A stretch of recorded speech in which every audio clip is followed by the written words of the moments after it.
Welcome back. All right, so we're rounding out the season previews looking at the Tampa Bay Lightning. Tampa Bay, of course, coming off of a third straight Stanley Cup appearance, the first team to do that since the New York Islanders did it in the early 80s, and looking to become the first team to win 3 cups in 4 years since Edmonton did it back in the 80s as well. So the Islanders, the Oilers, the last teams to really and truly feel like they had control of the league for a long period. The Tampa Bay Lightning looking to change that, though. So 2017-2018, excellent regular season, 54-23-5. They were first in goals for, 13th in goals against. 2018-2019, a remarkable run for Tampa Bay, 62-16-4. First in goals for, fifth in goals against. 2019-2020, they were 43-21-6. And so their record gets worse. We have the pause.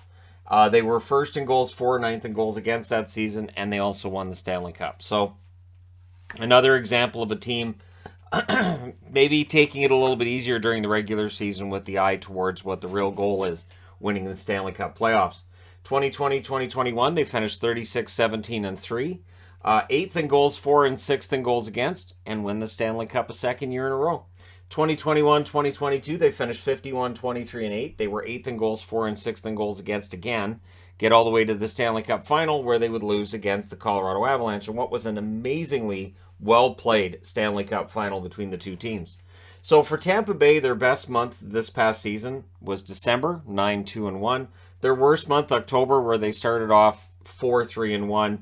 And again, Stanley Cup hangover is a thing. This is a team that has played a ton of hockey from August of 2020 until now, and it is a lot. And so I do wonder, like, at one point in time, does a team become exhausted? It was one thing that was mentioned about the 1984 New York Islanders, who were going for a fifth straight Stanley Cup. They were just gassed. They were just done. All that extra hockey. It adds up. All those bumps and bruises add up.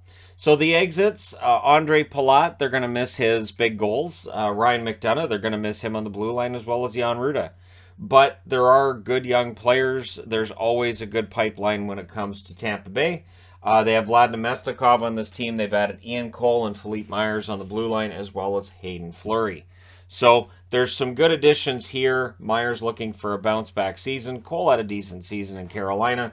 And for Fleury, looking to catch on and get into a top six role. We'll see if he does that with Tampa Bay or not. Their tandem in net, Andrei Vasilevskiy and Brian Elliott. Elliott gave them decent backup minutes. Solid overall record in numbers by the end of the season. Vasilevskiy is, of course, the key. He is the guy that if he's going, Tampa Bay is a threat. If Vasilevskiy struggles, that would be a problem for Tampa Bay, because while I like Elliott as the backup, if he had to play a bunch of games, I don't know if I would like him quite as much. Down the middle, this is an impressive 1 through 4 down the middle. You've got Steven Stamkos and Braden Point, and it doesn't matter who's first or second line out of those two. They're both excellent. Then you got Nick Paul, who coming over from Ottawa proved his worth pretty quickly. And Pierre-Edouard Bellemare, who is an underrated fourth-line forward in the NHL, and I think has provided some good minutes for them as well since joining the team. So when it comes to the Tampa Bay Lightning, the vote is basically along the lines of they're definitely top 4. 64% on the main channel, 63% on the other, voting them top 2. First or second, third or fourth, both channels, 32%. Fifth or sixth, 2% on the Hockey Channel and 1% on the Entertainment Guy channel. Seventh or eighth, 3% of both channels hate the Tampa Bay Lightning or just wanted to troll the poll results. 28,000 plus votes on the Hockey Guy channel, 1,400 plus votes on the Entertainment Guy channel. So lots of votes when it comes to Tampa, and most of that positive. 96% on one channel, 95% on the other, saying top 4, which would mean, yeah, Tampa Bay makes the playoffs again, and yeah, Tampa Bay's making the playoffs again. Their cup odds, they are a plus 1,200 in Stanley Cup odds, so right about 5th or 6th, I believe, overall. Which makes some sense. Losing Palat, McDonough, that hurts their chances a little bit. As I mentioned, there's also the fatigue factor, which is real. The cap space, they're Tampa Bay. They're not allowed to have cap space, and they don't have any. So that fits right in with their normal narrative. The top 4 on the blue line, impressive. Victor Hedman, Eric Chernak, Mikhail Sergachev, and then either Philippe Myers gets the top 4 minutes or Cal Foote. Maybe Ian Cole jumps into the top 4 minutes. This is why when I mentioned Fleury, I'm saying, hey, if he's hoping for a top 6 minutes, Fleury may need an injury ahead of him in order to get into those top 6 minutes. But it's a deep and talented blue line for the Tampa Bay Lightning. No reason to think there's going to be a lot of regression here anytime soon. Breakthrough candidates, all I get is a question mark because the guys who I thought would break through have gone to Chicago in that deal for Brandon Hagel, which would have been Kachuk and Radish. So, young players, they've already broken through. Ross Colton had his breakthrough last season.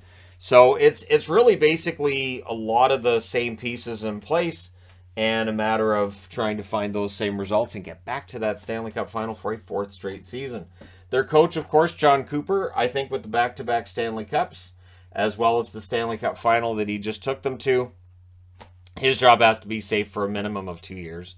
And Julien Brisebois, general manager, showing that it wasn't just Steve Yzerman that was a smart voice in the room in Tampa Bay. Julien Brisebois making some smart decisions himself that have kept Tampa Bay amongst or at the top of the East, both regular season, postseason, and just in general as an organization.